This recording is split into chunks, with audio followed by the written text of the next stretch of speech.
வணக்கம் மக்களே, big Boss season 8 Tamil என்னோட ப்ரோமோ 1 ரிலீஸ் பண்ணியிருக்காங்க. எல்லோரும் லிவிங் ஹாலில் உட்காந்துருக்காங்க. டீச்சர்ஸ்லாம் முன்னாடி நின்று டீச்சர்ஸை பற்றி குறைகள் இருந்தால் சொல்லுங்கள் அப்படின்னு சொன்னோன்னே எடுத்தோன்னே சௌந்தர்யா கையை தூக்குதுங்க. அது நேற்று என்ன பண்ணுச்சுன்னே தெரில, என்னை கையை தூக்குது. பட் ஓகே, ஆனால் அது என்ன பேசுச்சுன்னு கேட்கல. எடுத்தோன்னே நான் ஃபஸ்ட்டு ரியா வராங்க. ரியா இந்த ஸ்கூலுக்கு ஈக்குவாலிட்டியே கிடையாது அப்படின்னு சொல்கிறாங்க. அடுத்து நம்ம ராணவ் நேற்று வச்சு செஞ்சாங்களே ராணவை. ராணுவ பணம் இருக்கிறவங்களுக்கு ஒரு மாதிரி, பணம் இல்லாதவங்களுக்கு ஒரு மாதிரி ட்ரீட் பண்ணுறாங்க அப்படின்னு சொல்கிறாரு. ஓகே, அது ஓரளவுக்கு அக்செப்ட் பண்ண வேண்டியதான். நேற்று அவர் சந்தித்த அந்த நிகழ்வுகளை வைத்து பார்க்கும்போது. அடுத்து ரஞ்சித் சார் வராரு. அவர் ஃபன் பண்ணுறங்கிற பேரில் இந்த ஸ்கூலுக்கு வைஸ் பிரின்சிபல்லாம் தேவையா அப்படின்னு சொல்கிறாரு. சொன்னோன்னே அது பிரின்ஸிபல் மேடத்துக்கு ஹாப்பி தாங்காமல் கை பயங்கரமாக தட்டுறாங்க. அடுத்த செகண்டே இந்த ஸ்கூலுக்கு பிரின்ஸிபல் தேவையான்னு நான் யோசிக்கிறேன் அப்படிங்கிறாரு. பாவீங்களா, ஸ்கூலுக்கு பிரின்ஸிபல் வைஸ் பிரின்ஸிபல் எல்லாமே நடத்த பார்க்குறீங்களா? அடுத்து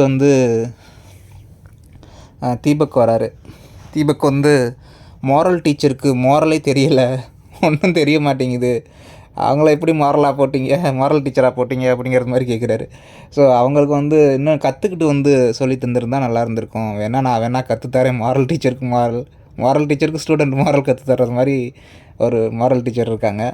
ஸோ அடுத்து பவித்ரா வராங்க. பவித்ரா மேடம், அதாவது பிரின்ஸிபலை சொல்கிறாங்க. பிரின்ஸிபல் எல்லார்ட்டையும் ரூடாக பேசுகிறது மாதிரி இருக்குது அப்படின்னு சொல்கிறாங்க. ஆக்சுவலாக எனக்கு தெரிஞ்ச நேற்று வர்ஷினி நல்லா பண்ணியிருந்தாங்க, அருணும் ஆல்சோ நல்லா பண்ணியிருந்தாங்க. ரஞ்சித் ஏன் அப்படி சொன்னார்னு தெரில. வைஸ் பிரின்ஸிபல் தேவையா அப்படின்னு. அது ஒரு ஸ்ட்ரக்சர், அது இல்லாமல் எப்படி ஸ்கூல் நடக்கும்? ஸோ பவித்ரா சொல்கிறதுக்கு வருவோம். ரூடாக பேசுகிறாங்க அப்படிங்கிறதெல்லாம் ஏற்றுக்கிற முடியாது. நேற்று அப்படிலாம் ஒன்றும் பேசவே இல்லை. ஆனால் மோஸ்ட்லி பிரின்ஸிபல் அப்படி ஸ்ட்ரிக்டாக தான் இருப்பாங்க. ஸோ அதை தான் வர்ஷினி பண்ணிகிட்டு இருக்காங்க. அடுத்து தீபக் வராரு. அவருக்கு யாராவது ஒருத்தவங்க சொல்லிவிட்டு அதை பிடிச்சிக்கிட்டு அடுத்து அவங்களே சொல்லுவார். அதுதான் அவருடைய ஹேபிட் இது வர நடந்திருக்கிறது. ஸோ பேக் போனாக இருக்க வேண்டியவங்களே அவங்க பேச்சு சரியாக இல்லாமல் இருக்குது அப்படிங்கிறது மாதிரி சொல்கிறாரு. ஸோ இதோட இந்த ப்ரோமோ முடியுது. பார்ப்போம் எபிசோடு எப்படி இருக்குன்னு. ஆனால்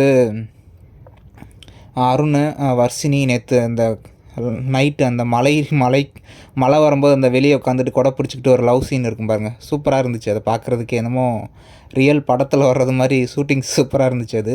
ஸோ அந்த அருண் கூட சொல்லும்போது அப்படியே அவங்க அந்த வர்ஷினி அந்த லைட்டாக ஒரு அழகாக இருக்காங்கல்ல அப்படின்னு சொல்லும்போது அப்படியே ஒரு லைட்டாக ஒரு சிரிப்பாங்க.